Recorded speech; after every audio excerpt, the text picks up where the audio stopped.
Namasté les yogis, j'espère que vous allez bien.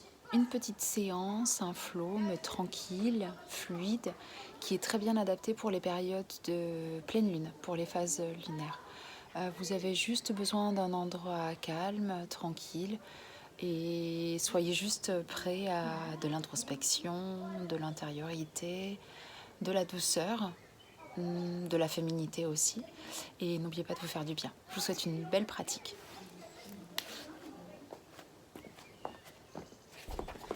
Vous prendrez le soin d'enlever vos chaussures et vous irez tranquillement rejoindre votre tapis.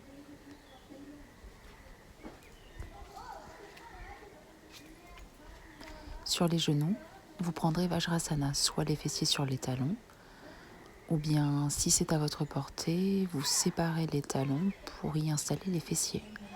Les fessiers seraient dans ce cas au contact du sol, et les deux talons de chaque côté des fessiers. La main gauche placée sur votre bas-ventre, la main droite au niveau de la poitrine. Laissez vos yeux se fermer et engagez-vous vers votre respiration. Engagez-vous à y amener toute votre énergie, toute votre attention. Laissez ce souffle s'allonger progressivement, mais en restant dans de la douceur, dans de la tranquillité. Sentez votre flot respiratoire.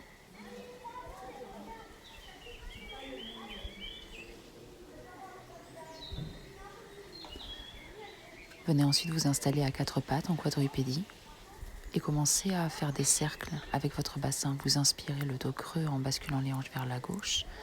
Vous inspirez en amenant les fessiers vers l'arrière, le dos arrondi. Inspire dos creux, les hanches vers la gauche. Expire vers l'arrière, le dos arrondi.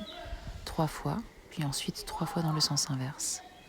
La tête suit le mouvement de la colonne vertébrale. Les mains ont une action, elles poussent dans le sol. Puis vous poursuivrez ensuite par un classique Vajrasana. On basculera simplement un peu plus le poids du corps vers les mains lorsque vous aurez le dos creux en inspirant. Et à l'expiration, vous ferez le dos bien arrondi en pressant vos mains dans le sol. Pardon, ce n'était pas Vajrasana, mais Vakrasana de la posture précédente. Vous amènerez ensuite vos fessiers au talon, les coudes au sol, le front aussi si possible, et les deux paumes de main jointes. Les doigts seront orientés vers le plafond. Sur chaque expiration, invitez l'espace poitrine et cœur à s'ouvrir, se déposer, se relâcher. Invitez de longues expirations à vous alourdir autant que les inspirations viennent dégager l'espace entre les côtes qui pourrait correspondre au cœur. Sur une inspiration, basculez le poids du corps vers le ventre en quadrupédie et en expirant, dépliez vos jambes pour aller dans une posture d'Adho Mukha en mouvement. Dans les inspirations, le talon va se décoller à gauche. À l'expiration, la jambe opposée se tendra.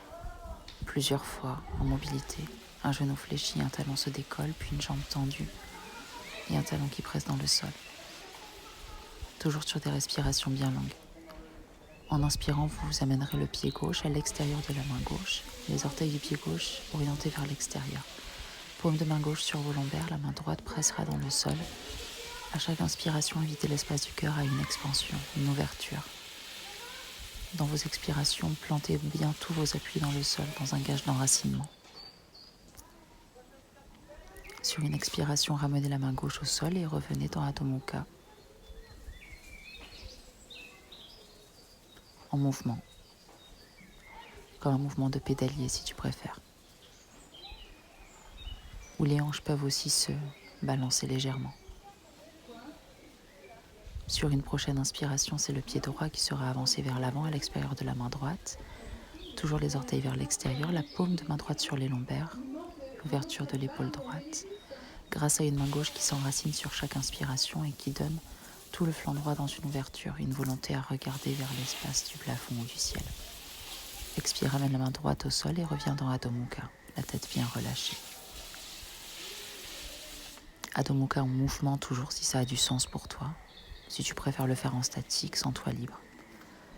Tu sépareras ensuite tes pieds de la largeur du tapis. Tu essayeras de bien aligner les hanches aux chevilles, le bout des doigts loin devant toi. Conserve la main droite dans le sol et viens saisir ta cheville droite avec la main gauche. Ouvre bien tout ton flanc droit. Expire, amène le bout des doigts loin devant toi à nouveau, le dos bien plat, la tête relâchée. Et c'est la main droite qui va aller saisir l'extérieur de la cheville gauche. Comme une rotation, comme si ton buste voulait passer entre le bras gauche et la jambe gauche. Garde bien de l'espace entre tes épaules et tes oreilles. Et ton enracinement toujours présent. Expire, amène les 10 bouts de doigts loin devant toi et installe-toi dans un dos plat qui s'allonge, qui s'allonge, qui s'allonge. La tête lourde. Fais appel à l'espace du cœur. Écoute ce qu'il exprime. Puis amplifie ton intériorité en venant saisir l'extérieur de tes chevilles. À l'aide de tes mains, tu peux aussi attraper les mollets.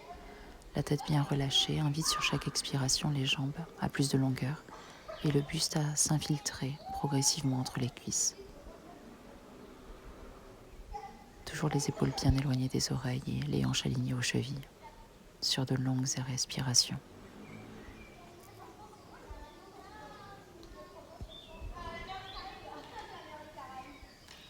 Sur une expiration, plie les genoux, laisse les 2 talons rentrer vers l'intérieur. Installe les coudes à l'intérieur des genoux, les mains jointes face à ton cœur en Anjali Mudra. Place Malasana. Sur chaque inspiration, agis à l'aide des coudes, dans une volonté d'ouverture des hanches et de l'espace poitrine. Dans tes expirations, retrouve l'enracinement à la terre, dans tes pieds et dans la lourdeur du coccyx.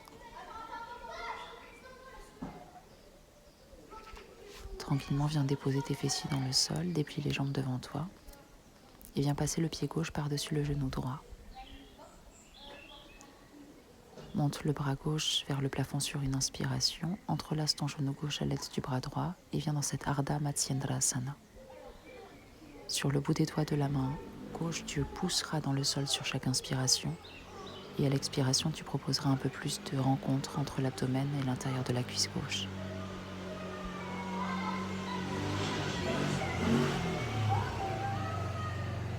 Sur une expiration, relâche. En remontant ton bras gauche vers le plafond, reviens dans ton axe central et va explorer ton autre côté. Le pied droit passe par-dessus le genou gauche, le bras droit monte vers le plafond, l'épaule droite est en rotation externe, le bout des doigts vers le bassin.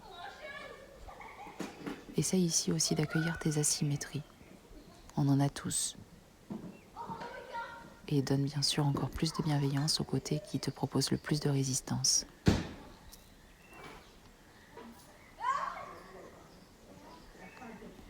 Inspire, amène le bras droit vers le plafond. Expire, reviens dans ton axe. Et tu viendras placer les 2 pieds plante contre plante, l'espace d'un avant-bras entre tes talons et ton bassin, les genoux ouverts sur les côtés, les mains glissent sous les chevilles, les paumes de main viennent cacher les coups de pied, la tête se relâche dans ce premier degré de Kurma Asana. Laisse-toi ici balancer par ta respiration.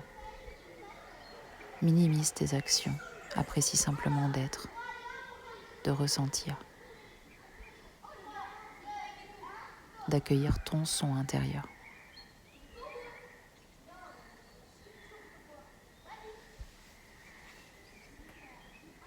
Sur une expiration, libère tranquillement ta posture. Sépare tes pieds largement, toujours en orientant les orteils vers l'extérieur, les 2 plantes de pied bien au sol, les coudes à l'intérieur des genoux, les mains en Anjali Mudra. Toujours une action des coudes aux genoux qui chercheront l'ouverture, à l'inspiration, la bascule du bassin. Expire justement dans les hanches. Amène-y de la douceur, de la présence, de l'énergie.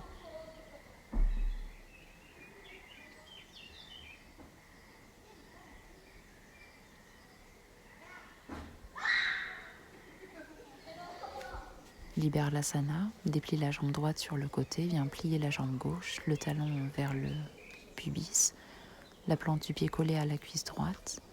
Inspire, monte le bras gauche vers le plafond et incline-toi vers ta jambe droite. La main droite pourra se placer au niveau de la cuisse gauche. Si le bras gauche n'arrive pas à saisir le pied, Ce n'est pas une obligation, tu peux essayer simplement d'allonger ton bras pour chercher une extension, une ouverture. L'important c'est que tu ne laisses pas l'épaule gauche s'effondrer vers le bas. Chaque fois que tu inspires, imagine vouloir ouvrir un peu plus tout ton flanc gauche. Expire, amène tes 2 avant-bras au sol, tes 2 coudes, les paumes de main jointes et la tête relâchée. Ne donne pas trop de liberté à ton bassin, laisse-lui de la lourdeur, laisse-lui son enracinement. Et viens plutôt ici travailler encore une fois la bascule des hanches. Laisse les épaules ici s'abandonner complètement. La tête aussi.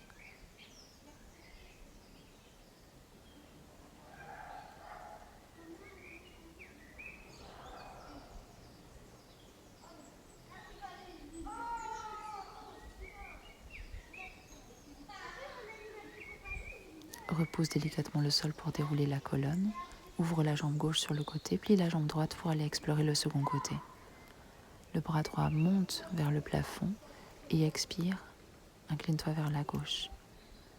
Si elle le peut, la main droite va saisir le pied, ou sinon tu cherches juste une ouverture et la main gauche peut repousser la cuisse droite. À nouveau, cherche pas à aller bas, cherche à ouvrir ton flanc, à ouvrir le sein de ce flanc-là, sur chaque longue inspiration. Et à l'expire, essaye de donner un peu plus de précision aux détails de ton corps, la liberté de tes mâchoires, le front lissé d'expression, les 2 fessiers bien ancrés dans le sol. Expire, relâche le buste vers l'avant et reviens dans la posture que l'on a pu faire transitoire. Les avant-bras et les coudes au sol, les paumes de main jointes, la tête relâchée. Ici, donne vraiment une importance à ta qualité expiratoire.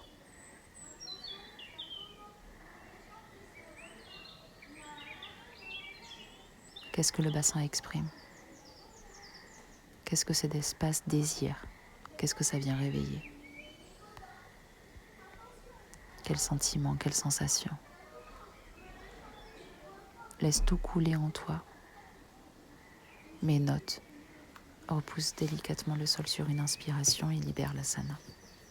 Tu déplieras les 2 jambes devant toi.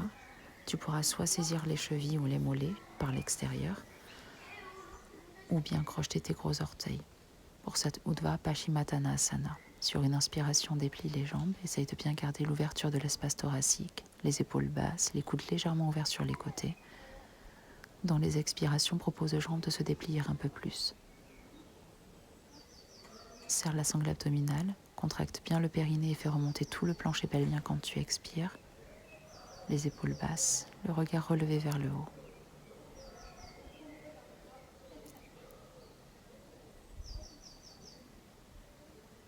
Sur une expiration, plie les jambes, laisse les talons se déposer au sol. Reviens dans l'allongement de la colonne vertébrale en inspirant et expire, déplie les jambes et laisse toute la colonne s'enrouler vers les jambes. L'important ici, c'est que ton ventre rencontre les cuisses. Si ce n'est pas le cas, n'hésite pas à placer un coussin sous tes cuisses ou entre ton ventre et tes cuisses. Les mains tracteront légèrement ce qu'elles ont saisi pour que le dos continue de s'allonger dans les inspirations.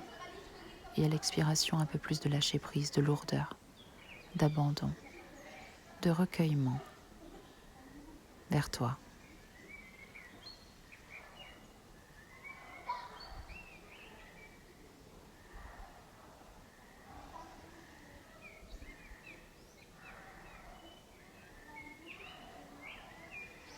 Déroule délicatement la colonne vertébrale sur une inspiration. Place les mains en Anjali Mudra face à ton cœur. Redresse bien la colonne vertébrale. Viens dans ce Dandasana, avec les bras relevés vers le plafond. Dans les inspirations, ouvre les épaules. Libère l'espace thoracique. Garde l'allongement de la nuque avec le dos. Dans les expirations, reviens dans ton centre, ton hara. Resserre le périnée, sens toute cette énergie remonter depuis ta base jusqu'à ton centre. Les pieds flex, les jambes fermement établies. Sois souple et ample dans ton souffle.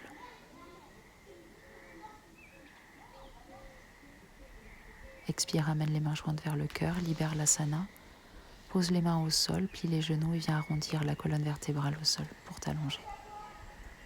Ramène les 2 genoux groupés vers la poitrine, entrelace les bras autour dans cet Apanasana. Les épaules détendues, aucun mouvement sauf celui de la respiration. puis un simple mouvement circulaire.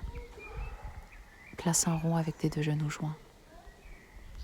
Emmène-les vers la gauche, puis vers la droite. Éloigne légèrement les genoux du buste quand tu arrives au centre, puis ramène-le vers la poitrine quand tu expires. Sens ce massage au niveau des lombaires, du bassin.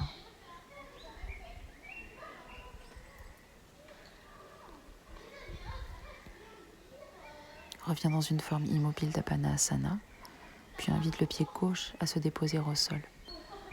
Crochette ton gros orteil droit ou attrape la cheville ou le mollet et déplie sur une expiration la jambe droite. Si tes lombaires vont bien et si tu te sens bien, tu vas amener la jambe gauche également au sol. Si quelconque résistance dans tes lombaires, tu gardes le pied gauche devant le fessier gauche.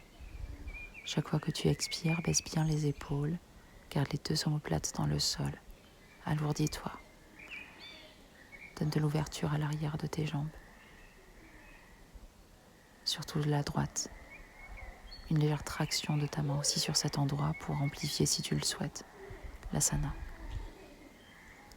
En expiration, ramène les 2 genoux groupés à la poitrine, puis modifie pour aller explorer ton second côté. Le pied droit revient au sol, la main droite sur la hanche droite si tu le souhaites et en expirant, déplie la jambe gauche. Toujours la proposition des mains qui crochettent le gros orteil ou qui saisissent la cheville ou le mollet.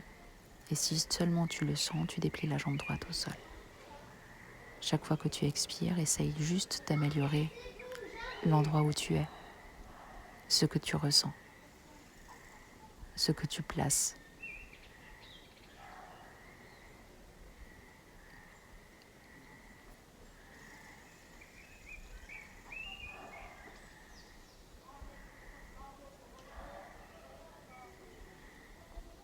Expire, replie les 2 genoux, libère l'asana et reviens dans un Apanasana classique. Allonge ta respiration quelques instants. Sens les choses se poser.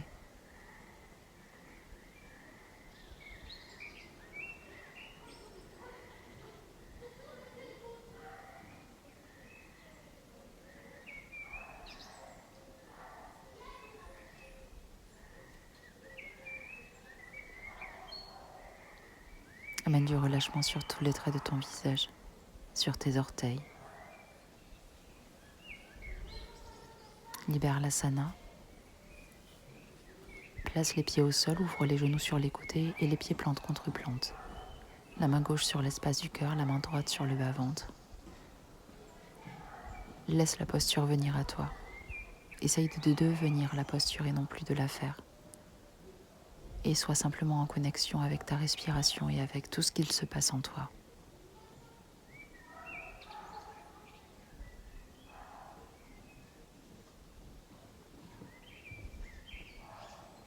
Sois dans une réception des émotions qui t'animent aujourd'hui.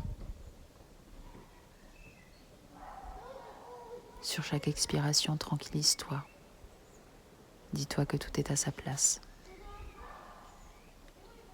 Tu peux prendre un temps pour continuer cette attention, ou prendre le moment de t'étirer, de te remettre en mouvement.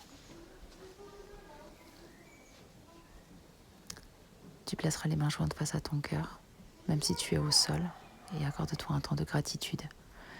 Comme moi, je te remercie infiniment pour ton attention, ton écoute. Prends soin de toi, laisse-toi chahuter, mais tout ira bien.